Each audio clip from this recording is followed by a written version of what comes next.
Hello friends, welcome back to my channel. कैसे हो आप सब लोग। सबसे पहले तो गुड मॉर्निंग। और ये सुबह सुबह का नज़ारा है, बज रहे हैं 6:15। मैं उठ चुकी थी 6 बजे ही और मेरे हस्बैंड जा चुके हैं बुटाटी। तो फिर वो जा गए हैं ना, तो हम लोग, मेरा तो कोई काम तो है नहीं, तो मैं जल्दी उठ गई थी और मैं चाय वगैरह बना रही थी। और चाय पीऊँगी तब उसके बाद ही रिफ़्रेशमेंट होगा, क्योंकि गले में दर्द है ना, तो सबसे पहले चाय वगैरह पीना। तो मैंने सबसे पहले तो थायराइड की टैबलेट खाई, क्योंकि वो खाऊं ना तो उसके बाद तो कुछ करना। फिर एक गिलास में गर्म पानी पी लेती हूँ गुनगुना उसी समय। फिर ना आज मौसम बहुत अच्छा था, तो मैंने सोचा कि चलो मैं बाहर ही चाय पीती हूँ। तो सो ही रहा था, तो इसमें कोई दिक्कत नहीं है। तो बाल अब ऐसे हो गए ना कि बहुत सॉफ्ट और बहुत मुलायम भी हो गए हैं और अच्छे भी लग रहे हैं। लेकिन हाँ, बाल थोड़े थोड़े तो भी गिरेंगे ही। ऐसा नहीं है कि जो जड़ें कमज़ोर हो जाएंगी वो तो आज नहीं तो कल गिरने वाली थी, तो थोड़ी बहुत गिर रहे हैं। ऐसा नहीं है कि एकदम बंद हो जाए, तो बंद वाला तो कान कर अच्छा भी नहीं होता है। तो यहाँ पे आ गई। फिर अब मैं इतनी सब्ज़ी क्यों बना रही हूँ कि मैं दोपहर के लिए खुद के लिए भी सब्ज़ी बना ले रही हूँ। और मैं यहाँ परवल छाट रही थी, क्योंकि परवल थोड़े से पीले पीले हो रहे थे ना। मैंने कहा कि चलो आलू परवल की फ्राई सब्ज़ी बना लूँगी दिन के लिए, अपने लिए भी, क्योंकि कुछ सब्ज़ी रहती है ना तो ग्रेवी वाली सब्ज़ी बनाने का मन नहीं कर रहा था। सुबह सुबह तनुष को देने के लिए फ्राई सब्ज़ी बनानी ही पड़ती है। मैंने सोचा साथ में मैं अपना भी बना लूँ, फिर मेरा भी टाइम सेविंग हो जाएगा। और फिर टाइम भी था अच्छा खासा, तो मैंने कहा कि चलो बना ही लेती हूँ, यूज़ कर लेती हूँ। और तनुष तो सो रहा था, तो मैंने सोचा कि सबसे पहले तो इसका अपना लंच की तैयारी कर लूँ और ये सब काम कर लूँ, तभी उसके बाद जगाऊँगी। कि बच्चों को होता है ना कि तुरंत तुरंत जगाने में, पहले तो पापा थे, अभी इनके तो रहते थे तो वो बातचीत करते रहते या उससे बातचीत, अभी तो बोर हो जाता है। मैंने कहा कि मैं अपना काम निपटा लूँ, फिर उसके बाद उसको। तो मैं जो वैसे ही सब कुछ डाल के, मैंने प्याज अच्छे से डालती हूँ आलू परवल की फ्राई में, डाल के अच्छे से हल्दी नमक डाल के इसको छोटे वाले गैस पे बैठा दूँ। धीरे धीरे भुनेगा और धीरे धीरे पकेगा, तो बहुत ही टेस्टी सब्ज़ी बन के उतरती है फ्राई सब्ज़ी। क्योंकि इसमें टाइम टेकन प्रोसेस थोड़ा लगता है, ग्रेवी वाली सब्ज़ी से ज़्यादा लगता है। तो यहाँ देखिए इस तरह लाल होता रहेगा और पकता रहेगा। तो बड़े वाले गैस पे आप मत बैठाइए इसको, छोटे वाले गैस पे ही बैठाइएगा, तो कम तेल भी रहेगी ना तो भी फ्राई सब्ज़ी अच्छी बनेगी। तो फिर यहाँ पे फटाफट से तनुष के लिए 3 पराठा बना रही थी। 2 इनके लंच बॉक्स में पैक कर दूँगी और 1 इनका नाश्ते के लिए रख दूँगी। देखते हैं कितना खाते हैं कितना नहीं खाते हैं। और यहाँ मेरे बेटे का टिफ़िन बन गया था, तो थोड़ी देर में मैं पैक कर दूँगी। और मैं यहाँ आ गई तनुष को उठाने के लिए, क्योंकि ऑन ड्यूटी मेरी है हर चीज़, तो मैं थोड़ी सी जल्दी उठाती हूँ, क्योंकि ये जल्दी जाए और खेले एंजॉय करो और मैं भी इनका ये काम निपटा लूँ स्कूल से आने जाने वाला, और मैं रिलैक्स हो जाऊँ। थोड़ा सा बच्चा स्कूल चला जाता है ना, तो ऑटोमेटिक आप लोग को रिलैक्सेशन होता है। यहाँ इनको जगाना ही मेरे लिए एक पहाड़ हो जाता है, क्योंकि और फिर बैठ के यहाँ ब्रश करने लगता है। लेकिन हाँ, ये तुरंत उठ के ब्रश वगैरह सब कुछ करने लगता है, ऐसा नहीं कि मुझे टेंशन होती है। मैंने यहाँ टिफ़िन वगैरह पैक कर दिया इनका और सब कुछ कर रही थी। यहाँ तनुष मैं कह रही तनुष अगर खेलने जाना है तो जल्दी काम करो, क्योंकि पहले चला जाता है ना।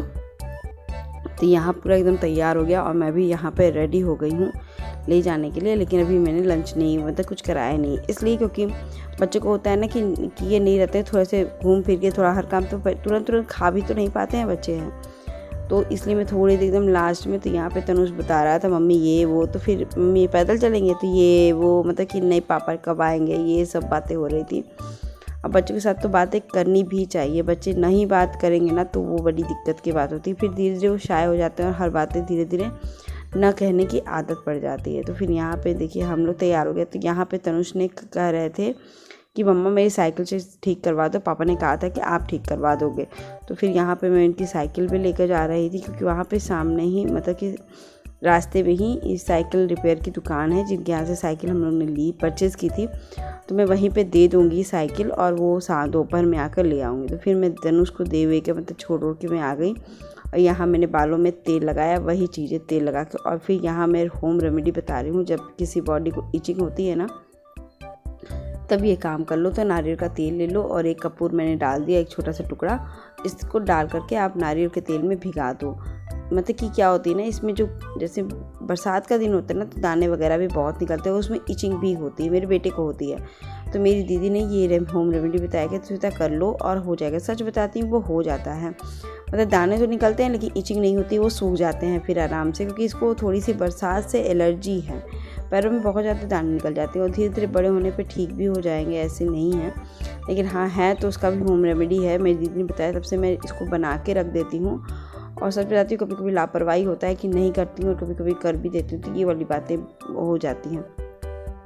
तो फटाफट से मैं यहाँ पे घर ठीक करने की तैयारी, मतलब कि ये सब बेडशीट वगैरह चेंज कर लो। तो जब दिमाग में काम रहती है ना तो आप बेचैन से बैठोगे भी नहीं। अगर वो काम हो जाए तो और आप हाई स्पीड में बैठ के काम करोगे। यहाँ कपड़े धुलने थे इनके, मैंने कहा कि चलो लगा देते हैं, कपड़े धुलने के लिए भी कम से कम ये काम तो ख़त्म हो जाएगा और भीग जाएगा ना। फिर मैं आ गई किचन में। किचन का ये पोर्शन तो सुबह मैसी हो ही जाना है ऊपर नीचे। तो फिर मैं इसको नीचे का भी पोंछ भी देती हूँ। जब मैं, जैसे होता है कि अभी मुझे 2 घंटे इसको रेस्ट देने हैं, तो मैं 2 घंटे में सोचती हूँ कि क्या क्या कर डालूँ जिसके कारण मेरा भी काम ईजी हो जाए और मेरा 2 घंटा भी टाइम पता न चले। और 2 घंटा मेरा अधिकतर 2 से ढाई घंटा हो ही जाना है, क्योंकि जब काम पे लगो ना तो पता नहीं चलता है कि कितने देर निकल गया और काम हो गया। फिर मैं नहीं तो बैठी रहती हूँ फिर मैंने सब काम तो हो ही गया, निपट गया। तो मैंने झाड़ू लगाया, पोछा घर में लगा करके फिर मैं सीढ़ियों की सफाई करने में लग गई, क्योंकि आना जाना हमें ही रहता है 99%। तो फिर मैंने कहा कि हाफ सीढ़ियों की लगाने के, कभी कभी मैं ऊपर का भी लगा देती हूँ।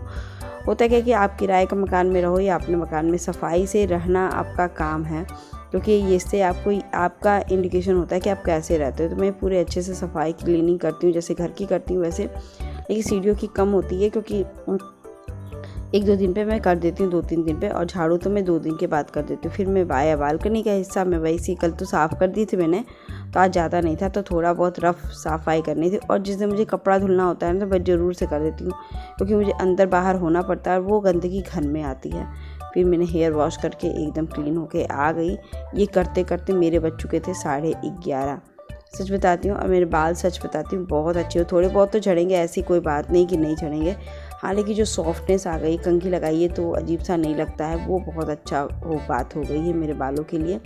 तो यहाँ देखिए मैंने अब हेयर वॉश कर लिया था और बालों में जुड़ के फिर बाल के निकाल रही थी, उठा रही थी गिरे हुए बाल। हेलो फ्रेंड्स, और ये देखिए लाइट लिपस्टिक कितनी अच्छी लग रही है। बस मैं थोड़ा सा लगा के ना लिप बाम जैसा लगा दे रही हूँ, तो मुझे ये ज़्यादा अच्छा लगा। ये मैं लगा के ऐसे भी चली जा रही हूँ तो मुझे ठीक लगा। मैंने एलोवेरा जेल ना, एलोवेरा जो वो है वो ओठों पे भी रगड़ रही, तो मेरी ब्लैक हैं ये सब, तो वो भी इम्प्रूव हो रही है, थोड़ी थोड़ी हो रही है। तो मुझे लग रहा है कि ये भी चीज़ आपसे शेयर करना चाहिए, तो मैंने आज शेयर किया है। और अभी मैं जा रही हूँ खाना खाने, मुझे भूख लगी है बहुत ज़्यादा ज़ोर से, तो मैं खाना खा रही थी, 12 बज गया है। उसके बाद मैं पार्लर जाऊँगी, थ्रेडिंग बनवाऊँगी, फिर मैं दिखाती हूँ कि मेरा कैसा लुक है। तो चलिए सब करने के बाद बाबू के मिला के मैं आऊँगी, उसके बीच में बताती हूँ कैसे मैंने क्या किया। तो यहाँ पे देखिए मैं खाना खाने बैठ गई थी, भूख लगी थी बहुत ज़्यादा, और अभी बस 10 मिनट का ब्रेक करूँगी। उसके बाद मुझे और भी सब काम है, मैं बताती हूँ कैसे कर रही हूँ, क्या कर रही हूँ और कितना। इसके बाद मैं चली जाऊँगी थोड़ी देर के लिए पार्लर। हेलो गाइस, और मैं आ गई हूँ पार्लर से स्कूल में, और स्कूल की ये फील्ड में ये जो बैठने की जगह है ना छोटी छोटी पिंक वाली, उसमें मैं बैठी हुई हूँ एक पे और वेट कर रही हूँ। अभी कुछ पेरेंट्स आ जाएंगे तो बात होगी, क्योंकि 10-15 मिनट 20 मिनट में पहले आ गई हूँ। घर पे भी नहीं जाती, घर के वापस आना है कि मतलब टाइम हो जाता। तो फिर यहाँ बैठ के मैं थोड़ी सी इंजॉय कर रही हूँ। तनुष भी आ जाएगा तो फिर मैं इंटरेस्ट दिखाऊँगी कि अभी भीड़ हो जाती है तो कैसा होता है। ज़्यादा मैं बाहर ब्लॉगिंग नहीं करती हूँ, तो इसलिए मैंने आज ये वाला बताया है कि स्कूल है तनुष का, और मैं अभी दिखाती हूँ आपको फ्रंट कैमरा से। तो हेलो फ्रेंड्स, जो मेरा कंटेंट था वो भी आपको बता दे रही हूँ, और मेरा स्कूल देखते रहेगा मेरे बेटे का, और बताइएगा कमेंट में कि कैसा लगा। तो मैंने जो कंटेंट लिखा था कुछ भी हो जाए, जैसे मेरे हस्बैंड का आजकल मतलब कि वीक में 2-3 मतलब 5-6 दिन टूर पे जा रहे हैं, उसका प्रभाव मेरे लाइफ पे ज़रूर पड़ा है। मुझे सुबह ले जाना ले आना, पूरा काम करना, जो भी अंदर बाहर का सब कुछ मैनेज करना, और एटलीस्ट मतलब कि सुबह से शाम हो जा रही है, मुझे आराम करने का एक भी मिनट नहीं मिलता है। वीडियो ब्लॉग करना, फिर ये ब्लॉगिंग करना, ये सब चीज़ें करते करते ना, तो मैं ये कहती हूँ ब्लॉगिंग तो और वगैरह बिजी तो रहती ही थी, और उसके बाद भी मैं इस बेटे को स्कूल ले जा रही हूँ, ले आ रही हूँ, और घर में कुछ और भी काम है तो वो भी मुझे ही करना पड़ा है। इनफैक्ट इनके जॉब का असर हमें ही पड़ता है और किसी को नहीं पड़ता है। तो बस मैं यही कहना चाह रही थी। और यहाँ देखिए बच्चे बहुत हैप्पी मतलब खेल रहे हैं, तो बस यही कह रही थी कि घर में कुछ भी होगा उसका डायरेक्ट इफ़ेक्ट हम औरतों पे ही पड़ता है और किसी पे नहीं पड़ता है। आई होप आज का ब्लॉग भी आपको अच्छा लगा, मेरे बेटे का स्कूल का भी प्लेग्राउंड भी अच्छा लगा होगा। Bye bye.